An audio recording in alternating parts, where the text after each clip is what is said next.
কি বলি বলুন তো, গুড আফটারনুনই বলতে হবে।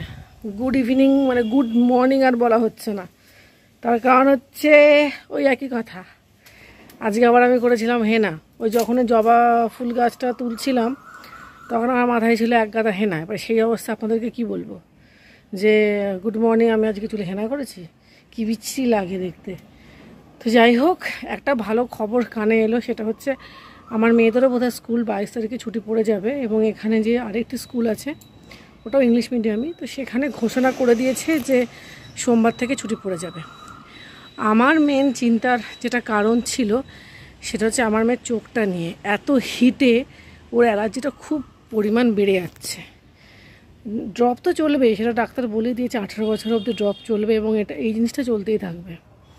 ইস কী অবস্থা, গাছগুলোর পুরো মিয়ে গেছে একদম, সরি নুয়ে গেছে, মিয়ে গেছে বলছি, নুয়ে গেছে। ছোটোবেলায় যখন পড়াশোনা করতাম তখন আচার্য জগদীশচন্দ্র বসু বলেছিলেন যে গাছের প্রাণ আছে, তারা কথা বলে, তারা বাড়ে, তারা ছোট থেকে বড় হয়, শুধু এক জায়গা থেকে অন্য জায়গায় যেতে পারে না, কিন্তু প্রাণটা তাদের অবশ্যই করে আছে। আর সত্যি কথা বলতে এটার প্রমাণ কিন্তু অনেকবারই আমরা পেয়েছি। অনেক কটাই হয়েছে, আজকে রান্নাও করলাম নোটে শাক। তো এই হচ্ছে অবস্থা। এখন একটু ঠাকুরকে পুজো করব, মানে আমার ঘরের যিনি আর কি আছেন তাকে। আর তারপরে এই পামেলা গাছটার অবস্থাও না একই রকম, দেখবেন এইটা না খুব রোদের মধ্যে আছে, এটাকেও জায়গাটা থেকে সরাতেই হবে। তো ঠিক আছে, এখন এই চান টান করলাম, করে একটু ফ্রি হয়েছি বলে একটু আপনাদের সামনে এসে দুটো কথা একটু বলতে পারছি।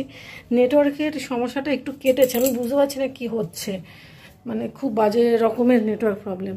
আর আমার পয়লা বৈশাখের ব্লগ, পাচনের ব্লগ, নীল ষষ্ঠীর ব্লগ, এগুলো কিন্তু পরপর আমার আপলোড করা হয়ে গেছে।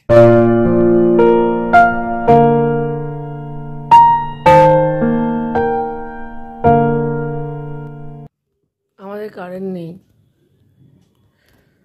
দুপুর থেকে আমাদের কারেন্ট নেই, মানে 2টোর থেকে কারেন্ট নেই। কি বিরক্ত লাগছে। কি একটা হয়েছে, গাছ নাকি পড়ে গেছে, ওইটার জন্য সে কাজ হচ্ছে তো হচ্ছে, হচ্ছে তো হচ্ছে। উফ বাপরে বাপ, কি বিভৎস গরম, ভাল লাগছে না। উফ বাবা গো, জানি না সন্ধ্যের মধ্যে কারেন্ট আসবে কি না। তাও এখন একটুখানি ঠান্ডা হাওয়া দিচ্ছে বলে বাঁচবে। আমার ছেলেটা পুরো ঘেমে গেছে, পুরো ঘেমে গেছে একদম, কি বিচ্ছিরি অবস্থা। এই যে পাখা নিয়ে বসে আছি জানেন, এই দেখুন একদম কারেন্ট নেই, একদম কারেন্ট নেই। কতক্ষণ হয়ে গেছে, এখন 6টা বাজছে। ও বাচ্চা তো ঘেমে না ক্লান্তিতে ঘুমিয়ে পড়েছে একদম। বাপরে বাপ, কারেন্টটা না আসে, আমাকে তো ব্লগটা আজকে কন্টিনিউ করে রাখতে হবে, দেখা যাক কী হয়। যে মুহূর্তে আমরা বাড়ি থেকে বেরিয়েছি তো তখন কারেন্ট চলে এসেছে।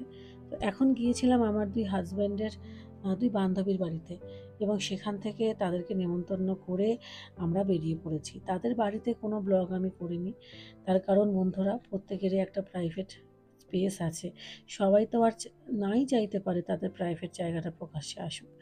তবে হ্যাঁ, আমি একটা কথা বলতে পারি, আমার হাজব্যান্ডের ফ্রেন্ড সার্কেলটা কিন্তু বড্ড আন্তরিক, বড্ড আন্তরিক, এত আন্তরিক যেটা আমি ভাষায় প্রকাশ করতে পারবো না। তো যাই হোক, আমি আগেও আপনাদেরকে বলেছি আমি যেখানে সেখানে ব্লগিংটা হুটহাট শুরু করে কিন্তু দিই না। আমি পারমিশন নিই, আর নতুবা যদি আমি মনে করি যে না এখানে ব্লগিং করাটা ঠিক হবে না, আমি করি না। তো যাই হোক, এই হনুমানজির মন্দিরে একটু আমি এলাম, তার কারণ এটাকে আমার ব্লগিংয়ে তুলে রাখার খুবই ইচ্ছে।